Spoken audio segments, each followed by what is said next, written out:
देश के लोगों को, छात्रों को, नौजवानों को अमेरिका से जिस तरीके से निकाला जा रहा है, इसके बावजूद भी अगर मोदी जी ट्रंप के साथ खड़े हुए हैं तो ये बहुत ही शर्म की बात है। हम इसका पूरी तरीके से इसका विरोध करते हैं। ट्रंप जिस तरीके से आज पूरे विश्व के अंदर टैरिफ की वॉल्स खड़ी करके जो जीवन तबाह कर रहे हैं, ट्रंप के खिलाफ अमेरिका में भी प्रदर्शन हो रहे हैं। हर क्षेत्र में आज संकट व्याप्त है। इस संकट को छुपाने के लिए और इस संकट के खिलाफ कहीं लोग एकजुट ना हो जाएं, इसीलिए ये वक्फ जैसे जो चीजें हैं वो सरकार लेकर आ रही है ताकि महंगाई छुप सके, बेरोजगारी छुप सके। पूंजीवाद, साम्राज्यवाद अभी दुनिया भर में अभी दादागिरी कर रहा है कि आम आदमी जो है कीड़े मकोड़े की तरह मर रहा है। ये है अभी पूंजीवाद, साम्राज्यवाद का असली चेहरा, यही है। मंतर पर यहाँ इकट्ठा हुए थे एसयूसीआई कम्युनिस्ट पार्टी की तरफ से, लेकिन जिस तरीके से आप देख रहे हैं इतना कड़ा पहरा है यहाँ पर, जनवादी आवाज़ हम नहीं उठा सकते हैं। अपने एक लोकतांत्रिक अधिकार है विरोध करना, लेकिन आज वो विरोध भी हम लोगों से छीना जा रहा है। और ये विरोध छीना जा रहा है उस साम्राज्यवादी जो सरकारें हैं। ट्रंप जिस तरीके से आज पूरे विश्व के अंदर टैरिफ की वॉल्स खड़ी करके जो जीवन तबाह कर रहे हैं, युवाओं का नौकरियों, हजारों लाखों की संख्या में नौकरियों को छीना जा रहा है। भारत जैसे देश के लोगों को, छात्रों को, नौजवानों को अमेरिका से जिस तरीके से निकाला जा रहा है, इसके बावजूद भी अगर मोदी जी ट्रंप के साथ खड़े हुए हैं तो ये बहुत ही शर्म की बात है। हम इसका पूरी तरीके से इसका विरोध करते हैं। और जो साम्राज्यवादी जो खूनी जो पंजे हैं ट्रंप के और इजरायली राष्ट्रपति के, हम उसका पूरी तरीके से विरोध करने के लिए यहाँ इकट्ठे हुए हैं। जो रोका जा रहा है, क्या इसी वजह से रोका जा रहा है क्योंकि वक्फ बिल आया, उसका कोई प्रोटेस्ट ना कर सके, इसलिए ये मुद्दा पे रोका जा रहा है या कोई और बात? देखिए, मुख्य रूप से यहाँ पर जो रोकने की एक परंपरा शुरू कर दी है मोदी सरकार ने कि कोई यहाँ पर विरोध नहीं कर सकता है। और जहाँ तक ये वक़्फ़ का सवाल है, ये कोई समस्या नहीं है इस देश की। इस देश की जो मुख्य समस्याएं हैं, महंगाई, बेरोजगारी, जिस तरीके से आज भूखमरी का शिकार हो रहे हैं लोग, दिल्ली के अंदर कितनी सारी बस्तियों को बुलडोजर से ध्वस्त किया जा रहा है, लोगों को बेघर किया जा रहा है, महिलाओं के ऊपर नृशंस बलात्कार हो रहे हैं, उनका जीना दूभर हो गया है। जो मजदूर हैं, जो नए लेबर कोड सरकार लेकर आई है, उसके चलते मजदूरों की नौकरियां खत्म हो रही हैं। हर क्षेत्र में आज संकट व्याप्त है। इस संकट को छुपाने के लिए और इस संकट के खिलाफ कहीं लोग एकजुट ना हो जाएं, इसीलिए ये वक्फ जैसे जो चीजें हैं वो सरकार लेकर आ रही है ताकि महंगाई छुप सके, बेरोजगारी छुप सके, भूखमरी छुप सके। लेकिन इस देश की जनता ही जो जिस तरीके से आज पूरे विश्व में आप देख रहे हैं आंदोलन हो रहा है, आंदोलन होंगे, इस देश के अंदर भी आंदोलन होंगे, क्योंकि जो आज जीना दूभर हो चुका है जनता का। लेकिन इस आंदोलन जो है वो होंगे और फिर खत्म हो जाएंगे जब तक एक सही क्रांतिकारी पार्टी, एक सही विचार अगर उन आंदोलनों का नेतृत्व करने के लिए आगे नहीं आएगा, तब तक ये आंदोलन इसी तरीके से आक्रोश चलता रहेगा।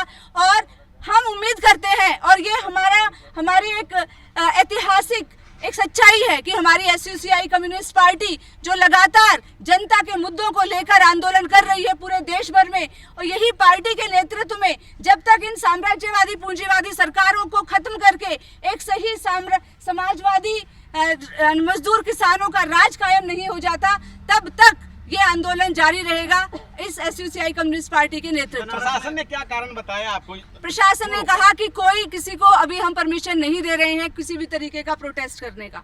जी बिल्कुल, हमारे देश की परंपरा है। हम नहीं, हमारा देश शुरुआत से, जब से ब्रिटिश सरकार ने 1948 से पहले जब 1918 में ये एजेंडा दिया था, तब नेताजी सुभाष चंद्र बोस ने कहा था कि हमें सीख लेनी होगी। हमें जो ब्रिटिश के जो खूनी पंजे हैं, जिस तरीके से ब्रिटेन पैलेस्टाइन में और इजराइल को जिस तरीके से यहूदी लोगों को और मुस्लिम लोगों के साथ जिस तरीके से खेल कर रहा है, ये हमारे देश के लिए भी खतरा है। उसी समय में नेताजी सुभाष चंद्र बोस ने आगाह किया था हमारे देश की जनता को, और इसीलिए ही हम पुरजोर तरीके से नेतन्याहू और ट्रंप सरकार जिस तरीके से कर रही है उनका विरोध कर रही है। इजराइल का तो कहना है कि सीज़फायर का उल्लंघन किया है फॉरेन मिनिस्टर गजा के लोगों ने, इस कारण हुआ है। कुछ बोल नहीं रहे। देखिए, फॉरेन मिनिस्टर ने बोला है कि हमारी आइडियोलॉजी और इजराइल के साथ मिलती है, इसीलिए हम इजराइल का पूरी तरीके से समर्थन करते हैं। तो देखिए, अभी अभी जो है, जो अगर अब अंतर्राष्ट्रीय स्तर पर आप पॉलिटिक्स देखेंगे क्या हो रहा है, जी अभी पूंजीवाद साम्राज्यवाद गहन संकट के दौर से चल रहा है।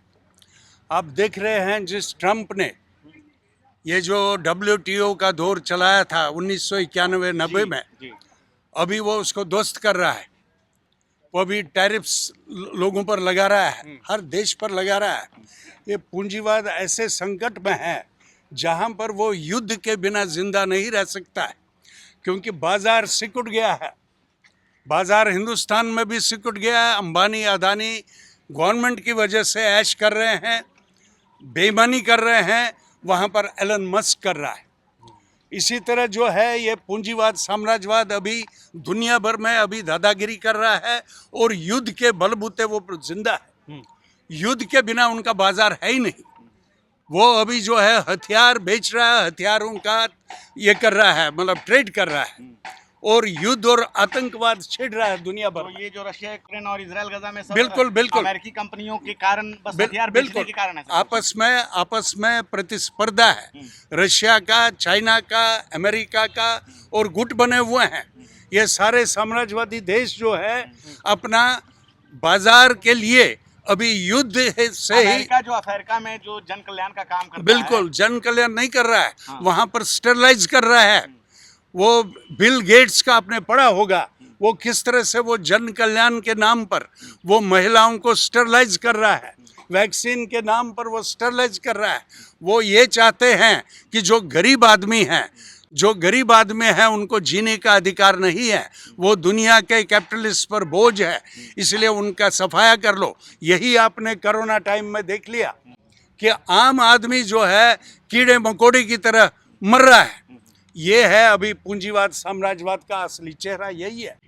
और इसी पूंजीवाद साम्राज्यवाद के खिलाफ, युद्ध के खिलाफ अभी दुनिया भर में एक पीस मूवमेंट, मतलब मिलिटेंट पीस मूवमेंट होना चाहिए, और इसकी पुकार हमारी पार्टी भी कर रही है। हमारे पार्टी के जो जनरल सेक्रेटरी हैं उन्होंने एक इस इशू पर एक स्टेटमेंट भी, हाँ, हम का कहना है कि जो सीज़फायर का उल्लंघन हुआ है, इसराइल जो है, इसराइल एक ऑक्युपाइड टेरिटरी को रख रहा है। इसके पीछे साम्राज्यवादी देशों का ही चाल है। आपको पता होगा बेल्फर डिक्लेरेशन आप देखिए 1916 में, और 1890 के दशक में आपको पता होगा ये जो थियोडोर हर्जल, जो यहूदीवाद का जो जिसको फादर ऑफ मॉडर्न, हाँ ये कहते हैं, मतलब जियोनिज्म कहते हैं, उसने ये थ्योरी दिया था। और रॉथस्चाइल्ड था इंडस्ट्रियलिस्ट, अमेरिकन इंडस्ट्रियलिस्ट, जिसने इस क्षेत्र में ये जो है आपका मिडिल ईस्ट का जो क्षेत्र जो है उस पर, क्योंकि उस समय तेल, वहाँ पर तेल का रिसोर्सेज पाया गया था, दो कॉन्टिनेंट्स के बीच में वो एक जोड़ है, ये इसका स्ट्रेटेजिक इम्पोर्टेंस है। ये इसलिए वहाँ पर वो अमेरिका से यहाँ पर इस पर कब्जा करना चाहता था।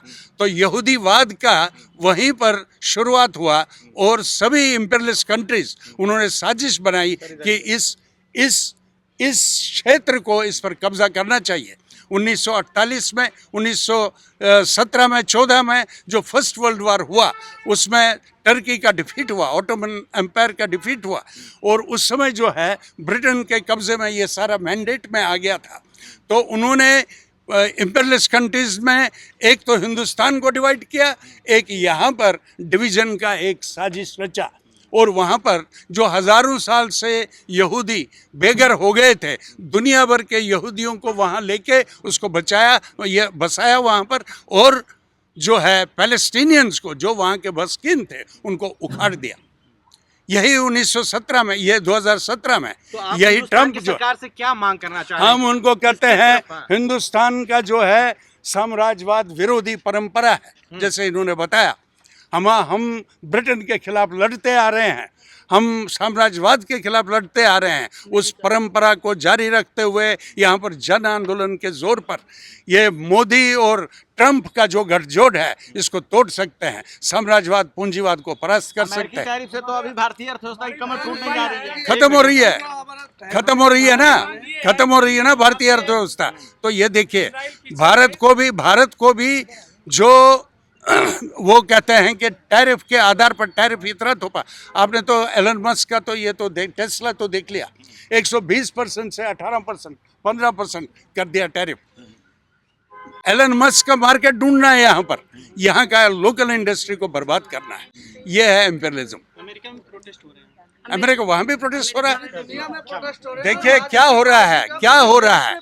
जो आपके इस्राएल का कहना है कि भाई हमास और बाकी संगठन जो है वो सीज फायर का उल्लंघन किए, इसलिए फिर से जो है किसका उल्लंघन हुआ सीज फायर का है? सीज फायर का देखिए ये तो बहाने होते हैं, ये बहाने होते हैं। पहले ये मुझे आप बताइए, इस्राइल के पास क्या रिसोर्सेज हैं जो वो लड़ाई कर रहा है, इतना जंगजू बन रहा है। उसके पीछे अमेरिका है, अमेरिकन इम्पेरियलिज्म है। अमेरिका अपना हथियार वहां पर डंप कर रहा है और वो डंप करके वो गाजा पर, पैलेस्टीनियन पर यूज कर रहा है। युद्ध नहीं बात शांति चाहिए, शांति चाहिए, शांति चाहिए, युद्ध नहीं शांति चाहिए। शांति चाहिए, शांति चाहिए।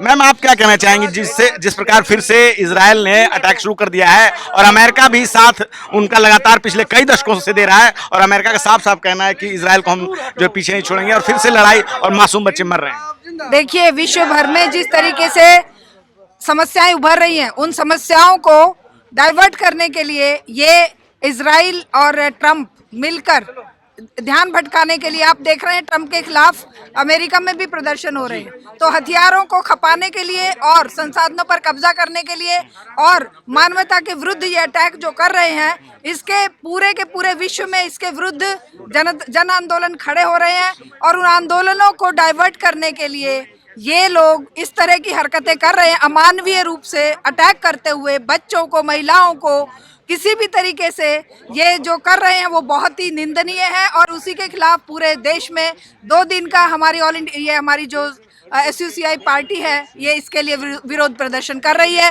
चाहे ये कितनी भी प्रतिबंध लगाएं, जहां जहां पर जितने मर्जी है हमारे ऊपर प्रॉब्लम क्रिएट करें, लेकिन हम ये आवाज़ विश्व में बुलंद करते रहेंगे। मानवता को बचाने के लिए आज ज़रूरी है कि हम अपनी आवाज़ इतनी ज़ोर से बुलंद करें कि घरों में सोए हुए लोग भी मानवता की रक्षा के लिए बाहर सड़कों पर उतर आए। तो SUCI जो कि प्रदर्शन कर रहा है अमेरिका और इजराइल के खिलाफ कि किस प्रकार से इजराइल ने फिर से गजा पे मासूम लोगों का कत्ल करना शुरू कर दिया, इसको लेकर 2 दिनों की जो ये प्रोटेस्ट है। और यहाँ पे बहुत सारे लोग आए हुए हैं और ये सीधे सीधे भारत सरकार से चाह रहे हैं कि वहाँ पे शांति के प्रयास तेज किए जाएं। मैं रंजय कुमार, कैमरामैन आशीष के साथ, नेशनल दस्तक। नेशनल दस्तक की आपसे गुजारिश है कि अगर इसको बचाना चाहते हैं तो नेशनल दस्तक को सब्सक्राइब करने के लिए रेड कलर के सब्सक्राइब बटन को दबाएं, फिर बेल आइकन की घंटी दबाएं। नेशनल दस्तक को बचाने के लिए बहुत जरूरी है कि हर खबर को शेयर करें, लाइक करें, कमेंट जरूर करें।